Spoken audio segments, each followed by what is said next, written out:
अब चारों तरफ दोनों भाई देख रहे हैं कि इस बगिया में कोई रखवाली करने वाला तो होगा, क्योंकि ये नीति कहती है कि अगर किसी के खेत से, किसी के बाग से कोई भी वस्तु लेनी है तो पहले उसके मालिक को पूछना चाहिए, उस रखवाली करने वाले को पूछ करके लेनी चाहिए। अन्यथा बिना पूछे अगर तुम किसी बाग से फूल फल तोड़ोगे तो लड़ाई हो सकती है, क्योंकि इसमें कोई संशय नहीं है। बिना पूछे किसी के बाग से फल फूल नहीं लेना चाहिए। ये नीति कहती है। राम लक्ष्मण दोनों भैया उन रखवाली जो करने वाले माली थे उस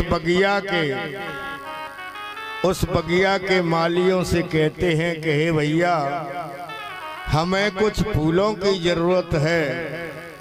तो मालियों से पूछ करके और दोनों भैया उस बगिया में फूल तोड़ने लगे।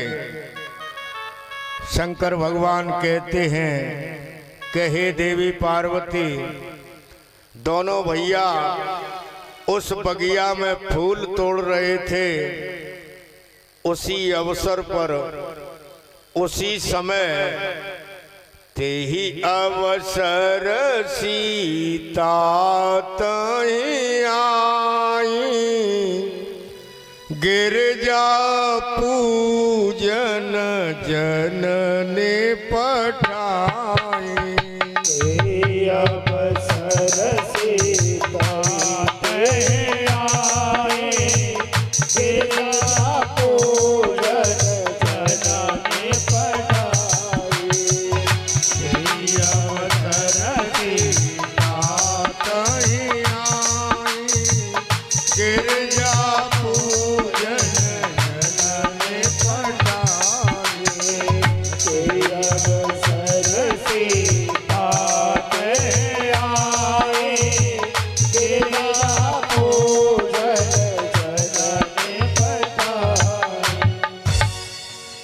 उसी समय पर राजा जनक की जो पुत्री है सीता, संग की सहेलियों के सहित अपने साथ की सखियों को अपने साथ लेकर के माता पार्वती की पूजा करने के लिए उस फूल बगिया में आती हैं। शंकर भगवान कहते हैं कि हे देवी पार्वती, उस वाटिका के बीच में एक सुंदर सरोवर है, तालाब है, और उस तालाब के किनारे पर माता पार्वती का बहुत सुंदर मंदिर बना हुआ है। उस मंदिर में पूजा के लिए सीता जी आती हैं। शंकर भगवान कहते हैं कि हे देवी, उसी समय पर सीता जी के संग की एक सहेली थी। वो बड़ी अचपली थी, क्योंकि वो अलग चलती थी झुंड से। वो अपनी सखियों को छोड़ करके उस बगिया में चली गई। जैसे ही वो अकेली उस बगिया में घूम रही, उसकी नजर दोनों राजकुमारों पर पड़ी। राम और लक्ष्मण पर जब उसकी दृष्टि पड़ी तो उनको देखते ही और देखते के देखते रह गई वो सखी। और उसको देख करके दोनों राजकुमारों को दौड़ करके वो सखी और वहां आती है जहां सीता जी हैं। ते ही दो बंदो बिलो के जाई, प्रेम विवश सीता पही आई। जाकर के सीता जी के पास में एकदम दौड़ के आती है शंकर भगवान कहते हैं कि देवी सीता के पास आकर के खड़ी होके लंबी लंबी सांस लेने लगी। वो उसकी स्थिति बिगड़ गई। बारंबार सीता कहती हैं क्या बात है, बोलती नहीं है। बारंबार सीता जी कहती हैं कि बताती क्यों नहीं है, बात क्या है। शंकर भगवान कहते हैं, फिर वो सखी कहने लगी, देखन बाग कुमर दुई आए, बय किशोर सब भांते सुहाए। सखी कहने लगी कि इस बगिया को देखने के लिए दो सुंदर राजकुमार आए हैं। बेकिशोर, उनकी किशोर अवस्था है और सब भांति सुहाए, सब प्रकार से सुंदर हैं। सीता जी कहती हैं तो कैसे सुंदर हैं, सब भांति से तू कह रही है, कुछ तो बता उनके बारे में। तो कहती है, श्याम गौर के में कहूँ बखानी, गिरा अनयन नैन बिन बानी। सखी कहती हैं कि हे सीता, एक तो सांवला है और एक गोरे वर्ण का है, ये दो राजकुमार हैं। सीता जी कहती हैं तो जो सांवला है वो कैसा है, उसके बारे में कुछ मुझे तू बता। तो सखी कहती है कि गिरा अनयन, मैं कैसे कह दूं उनके बारे में, उनकी सुंदरता को मैं कैसे बता दूं। क्योंकि गिरा अनयन, गिरा कहते हैं वाणी से। तो कहती है सखी कि नैनों ने तो देखा है, वाणी ने देखा तो नहीं है। नेत्रों के पास वाणी नहीं है, नेत्र कह नहीं सकते हैं, और नैन बिन वाणी। नेत्रों ने देखा है, नेत्रों के पास वाणी ही नहीं है, और वाणी ने तो देखा ही नहीं है। फिर मैं कैसे तुमको बताऊं कि वो कितने सुंदर हैं। शंकर भगवान कहते हैं कि देवी, उस सखी की बात को सुनकर के सीता के संग की जो सखी थी वो प्रसन्न हो गईं। फिर वो परिचय देती है कि मैंने ऐसा सुना है कि कल वो विश्वामित्र के साथ में दो राजकुमार आए थे और वो हमारे नगर को भी देखने गए थे। देखा है उनको कि हाँ, उनको तो देखा है। क्योंकि जब वो हमारे नगर को देख रहे थे तो इतने सुंदर थे दोनों भाई।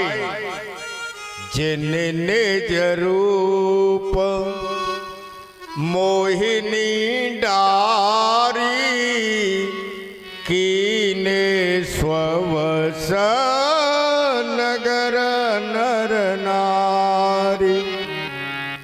कहती है कि कल जे हमारे नगर में घूमने के लिए गए ना, इन्होंने ऐसी मोहिनी डाल दी हमारे जनकपुर पे कि पूरे जनकपुर के स्त्री और पुरुष इन दोनों भाइयों को देखते के देखते रह गए। ऐसी मोहिनी है उनके मुखारविंद में, इतना सुंदर चेहरा है उन दोनों भाइयों का कि कोई भी अगर उनकी तरफ देखता है तो उनका मन तृप्त नहीं होता है। ऐसे लगता है कि इनको तो देखते के देखते रहो। इस प्रकार से शंकर भगवान कहते हैं, राम जी की छवि का वर्णन करते हैं।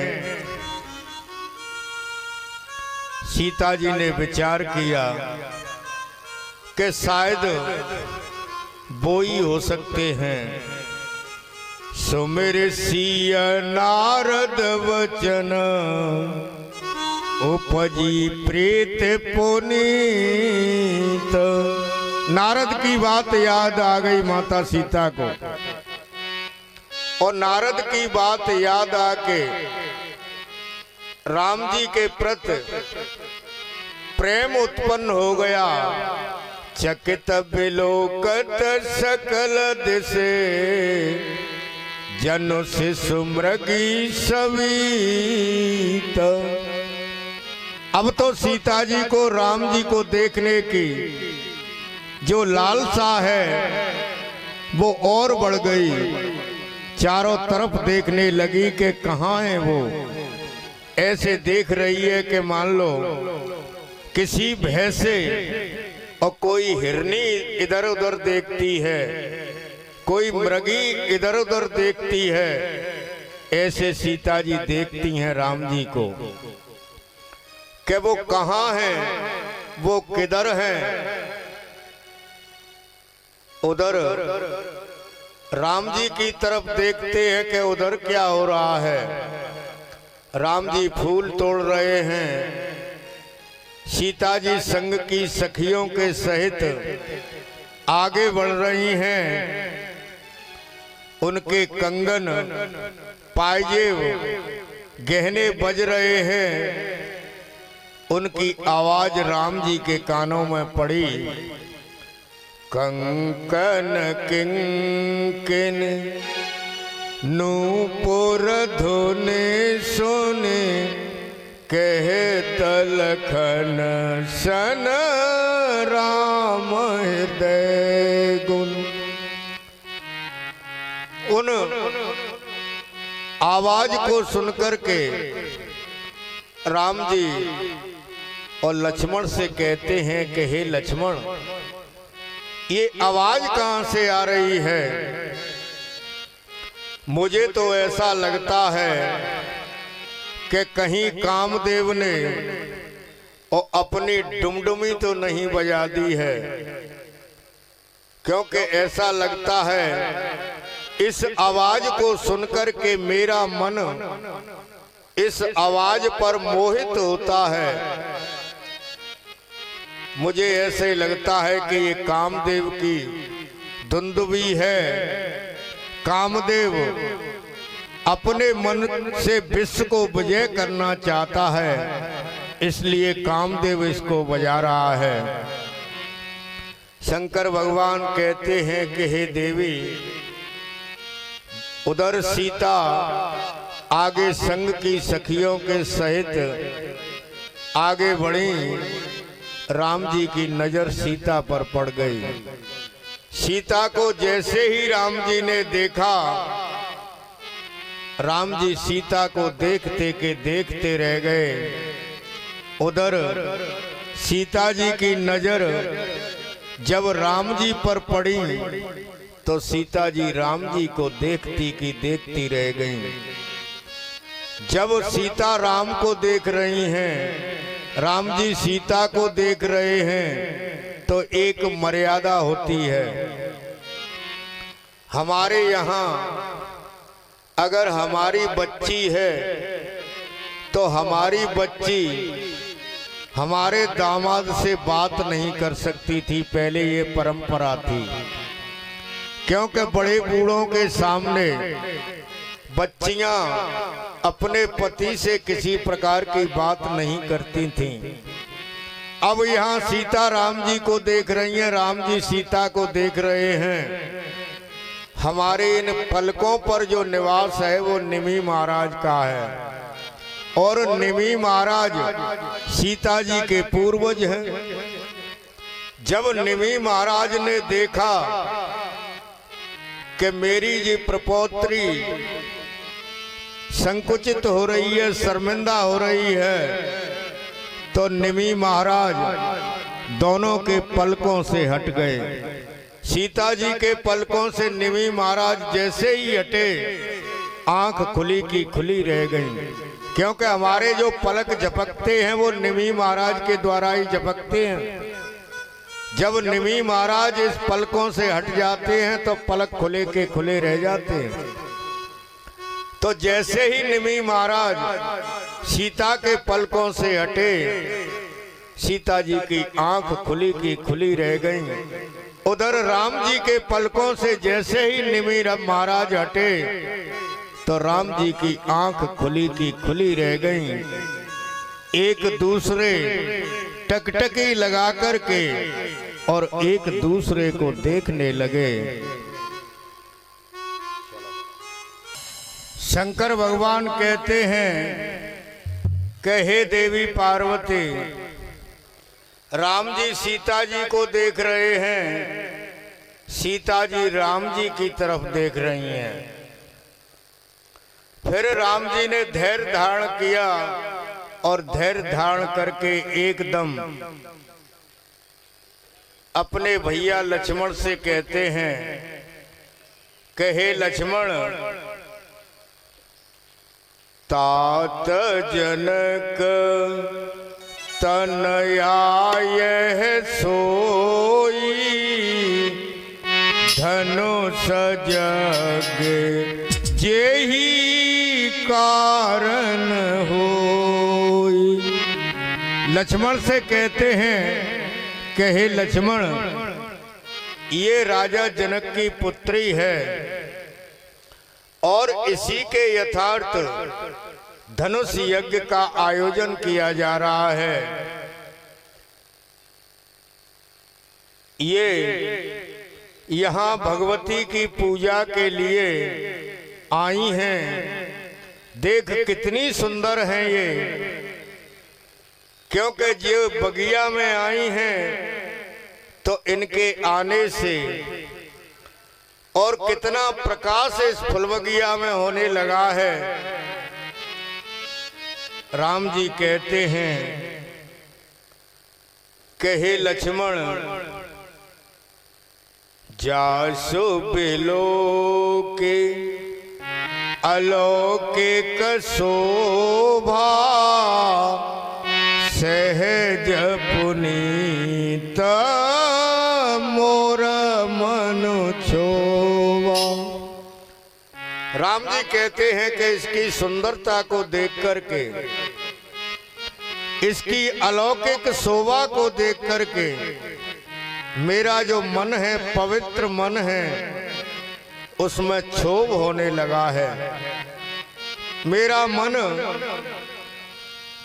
अनेक प्रकार के संकल्प और विकल्प करने लगा है। सो सब कारण जान विधाता। राम जी कहते हैं कि कारण तो मुझे नहीं पता है कि मेरे मन को आज क्या हो गया है, ये तो विधाता ही जाने। लेकिन हे भैया लक्ष्मण, एक और घटना मेरे शरीर के अंदर हो रही है। लक्ष्मण कहती हैं क्या बात है भैया? तो राम जी कहते हैं फरक सुभग अंग सुन भ्राता।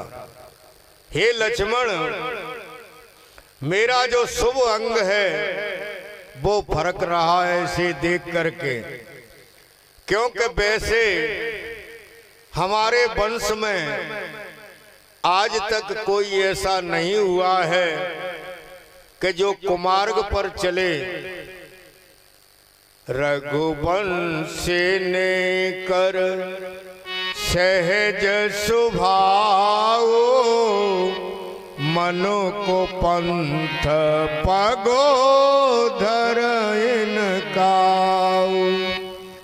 राम जी कहते हैं कि वैसे हमारा रघुवंशियों का ऐसा स्वभाव है कि आज तक कुपंथ पर हमने कभी पैर ही नहीं दिया है। लेकिन न जाने आज क्यों ये मेरा मन चल और विचल हो रहा है। शंकर भगवान कहते हैं कि हे देवी पार्वती, राम जी लक्ष्मण भैया से बात करते हुए और फूल लेकर के और अपने गुरु के पास में आते हैं। उधर सीता जी जाकर के जो भवानी का मंदिर है, माता पार्वती का मंदिर है, उस पार्वती के मंदिर में और जाकर के सीता जी पहुंच जाती हैं और वहां जाकर के बड़े प्रेम के सहित मैया पार्वती की पूजा करती हैं और हाथ जोड़ करके माता पार्वती से कहती हैं, कहे देवी, आप तो सबके घट घट की जानने वाली हैं, मेरे मन का जो मनोरथ है उसको भी आप जानती हो। माता सीता पूजा करती हैं और कहती हैं, जय जय जय गिरि राज किशोरी, जय महेश मुख चंद चकोरी। सीता जी कहती हैं कि हे देवी, आप राजा हिमाचल की पुत्री हो, शंकर भगवान की अर्धांगिनी हो, जय गज बदन खड़ानन माता। हे मैया, आप गणेश जी की माता हो, जगत जनन दामिन द्रुत गाता। आप जगत की जननी हो, आपका तेज ऐसे चमकता है जैसे आकाश में बिजली चमकती है। और हे मैया, भव भव विभव पराभव कारिणे, विश्व विमोहने सुवस विहारन। हे माता, तू ही तो संसार की रचना करती है, तू ही संसार का पालन पोषण करती है और तू ही संसार का संहार करती है। पति देवता सुतीय महु, मातु प्रथम तवरेख। और हे मैया, पतिव्रत धर्म के लिए तेरी पहली रेखा है। इस सृष्टि पर तेरे बराबर की पतिव्रता और संसार में कोई नहीं है। महिमा अमित न सके कहे, शेष शारदा शेष। सीता जी कहती हैं कि हे मैया, तेरी महिमा को अगर शेष भगवान 1000 मुखों से कहे तो वो भी नहीं कह सकते हैं। माता शारदा अगर तेरा वखान करें तेरी लीला का, तो तेरी महिमा को माता शारदा भी नहीं कह सकती है। और कहती हैं, देवी पूजी पद कमल तुम्हारे, देवी पूजी पद कमल तुम्हारे, देवी पूजी पद कमल तुम्हारे, देवी पूजी पद कमल तुम्हारे, सुर नर मुनि सब होई सुखारे, सुर नर मुनि सब होई सुखारे। ओ देवी पूजे पद कमल तुम्हारे, हो सुर नर मुनि सब होई सुखारे। राम सिया राम, सिया राम जय जय राम, राम सिया राम, सिया राम जय जय राम। माता सीता कहती हैं कि हे मैया, हे देवी, तेरे चरण कमलों की पूजा करके मनुष्य देवता मुनि प्रसन्न हो जाते हैं, कृत्य कृत्य हो जाते हैं। सो हे मैया, मेरा भी एक मनोरथ है। मैं एक कामना लेकर के और तुम्हारे पास आई हूँ। हे देवी, मेरे मन की जो अभिलाषा है उसे पूर्ण कर दो। ऐसा कहकर के माता सीता एकदम मैया पार्वती के चरणों में गिर पड़ी। माता पार्वती के चरण पकड़ लिए। जैसे ही माता पार्वती ने देखा सीता जी निर्मल मन से और मेरी पूजा कर रही हैं, मेरी अर्चना कर रही हैं, तो माता प्रसन्न हो गई। माता पार्वती प्रसन्न हो गई। विनय प्रेम वश भई भवानी, विनय प्रेम वश भई भवानी, विनय प्रेम वश भई भवानी, विनय प्रेम वश भई भवानी, हसी माल मूरत मुस्कानी, हसी माल मूरत मुस्कानी, हसी माल मूरत मुस्कानी। सीता जी के विनय में इतनी प्रसन्न हो गई माता पार्वती के मूर्ति से जो माला और गिर के सीता जी के गले में पड़ गई।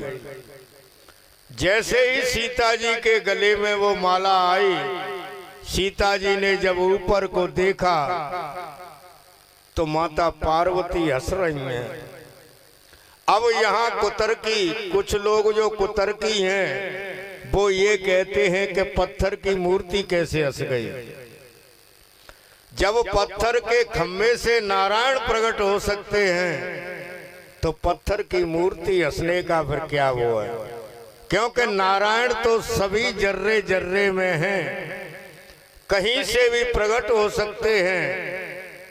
तो यहाँ मूर्ति मुस्कुरा रही है।